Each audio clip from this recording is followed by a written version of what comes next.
John Cena is going to try and ruin wrestling. He's going to take away good matches and probably much, much more.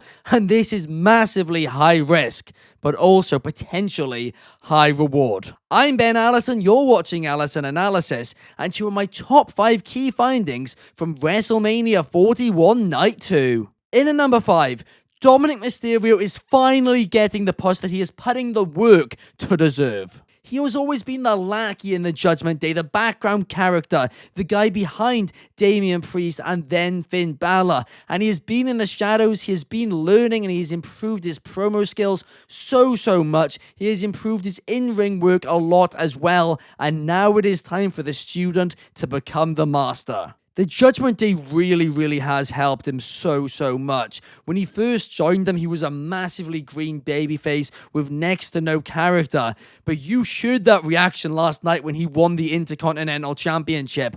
Fans are actually getting behind him now, which is crazy as well, and I do think it might just be a one-night thing.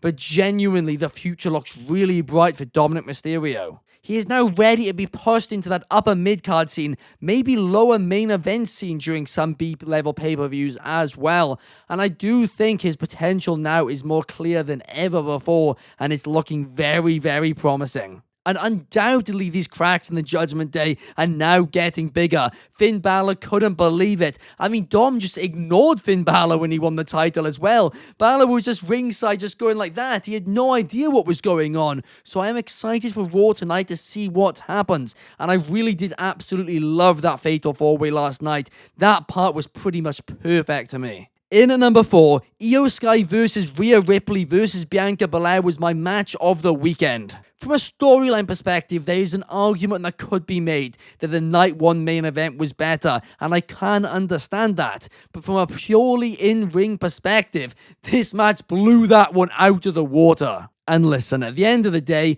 is this a surprise? Absolutely not. These 3 ladies are incredible in the ring, and I've been saying for weeks and weeks, this was the match I was the most excited for, and it delivered and then some. And Io deserved a Mania win. She deserved getting this singles moment after dropping the title to Bayley last year. And I'm really happy that she did get it. And from here, I do think we are going to be seeing a Bianca Belair heel turn. Now, some people were complaining after the show last night saying, I can't believe the crowd were booing Bianca Belair. But I don't think it's anything against Bianca Belair. I just think the crowd knows that she probably did know more about what Naomi was doing than she let on, and they can tell that a heel turn is coming for her, right? So I don't think fans are necessarily turning on Bianca Belair. I just think they know the heel turn is coming, and we saw it in her NXT days. She is an exceptional heel as well, so I am really excited to see where things go. In at number 3, the Becky Lynch and Hendry surprises were genuinely fun Mania moments. First things first, Becky Lynch is back, and that is awesome. I'm really happy to see her again. But secondly, Lyra Valkyria is now a double champion in her debut year. I mean, they clearly have high hopes for her, and Lyra and Becky do have a lot of ties, and I'm really excited to see where this storyline goes, how it develops, because they easily could have just brought Becky Lynch back and had her win the Royal Rumble or elevated her right into the world title scene, but instead they brought her back in the tag team division. It is something new, it is something fresh, and it is something that I am here for. I do hope Bayley is alright. Of course, there's a lot of rumors about what's going on. I hope everything's okay. But Becky and Lyra is the much more interesting tag team, at least to me personally, because of the links that they genuinely do have. I also do hope this is going to lead to a Bayley heel turn, because this babyface Bayley, just at least for me right now, isn't really hitting. She kind of feels like she doesn't even really have a character. But also, Hendry shocked the world and answered Randy Orton's open challenge, and quite frankly, I absolutely loved it. Out of everybody who could potentially answer Orton's open challenge, I really did not expect Hendry, but it made perfect sense, because clearly they wanted Orton to get a WrestleMania win, and that's understandable. And if you brought back Rusev or Aleister Black and had them lose their first match back, it wouldn't have been great. So Orton needed to have faced somebody who he could beat. So for that reason, Hendry was the perfect pick. And some people are saying, oh, this is awful for TNA. Their world champion lost in 3 minutes at WrestleMania. But it wasn't even really a squash match. Joe Hendry got a lot of offense in. The TNA logo was absolutely huge during Joe Hendry's entrance as well. Great promotion for them.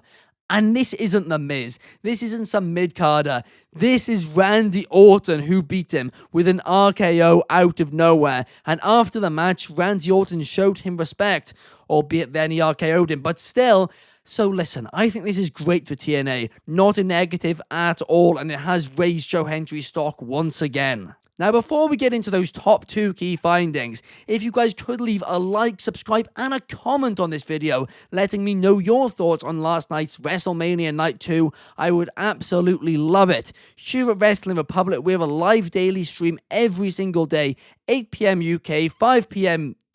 Eastern, 3 p.m. Eastern, and 12 p.m. Pacific. I really do hope to see you guys there. Thank you. In at number 2, I hope The Rock really does have a long-term story that he is telling. He's kept saying to us over and over and over again that he is telling a long-term story and we need to sit back and enjoy the ride that The Rock takes us on. But I'm beginning to worry that that ride doesn't have a destination. Because he also said not to believe the rumors that he wouldn't be at WrestleMania 41. But he really wasn't there. I mean, the Cody Watts story led to nothing. The Bad Blood tease led to nothing. The Raw Netflix premiere messed everything up and led to nothing. And now the John Cena heel turn, or at least his involvement in that, has led to nothing, at least yet. Listen, I really do hope I'm wrong here. I hope there is a genuine ride The Rock is taking us on, and I would love to come out and say that I'm completely wrong in a few months' time, or even a year's time. I'm patient, I'm ready for it, but I just do hope that there is a destination to all of this. Because right now, truthfully, I'm not sure. And in at number 1, the John Cena Ruin Wrestling storyline is high risk, high reward. If done right, you could create a new mega babyface, a babyface which saves the company from John Cena. But if done wrong, you genuinely risk losing a lot of your audience. So many fans after last night said they weren't going to watch Monday Night Raw tonight because they were so disappointed. And quite frankly, I don't believe them, right? People say that and then do it anyway. I don't think we are there yet. But they have to be careful when towing the line like they did last night. Because that match was sloppy, right? It was slow, which it was meant to be, but it was also sloppy, which it clearly wasn't meant to be. But still, I was invested. I was hooked into it. I was excited to see what would happen. But the ending absolutely sucked with Travis Scott.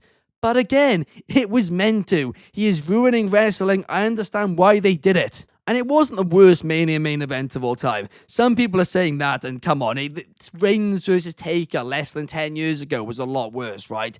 So listen, it's not as good as we've seen in recent years, but it was still fine. But saying that, it probably was the worst match at WrestleMania this year.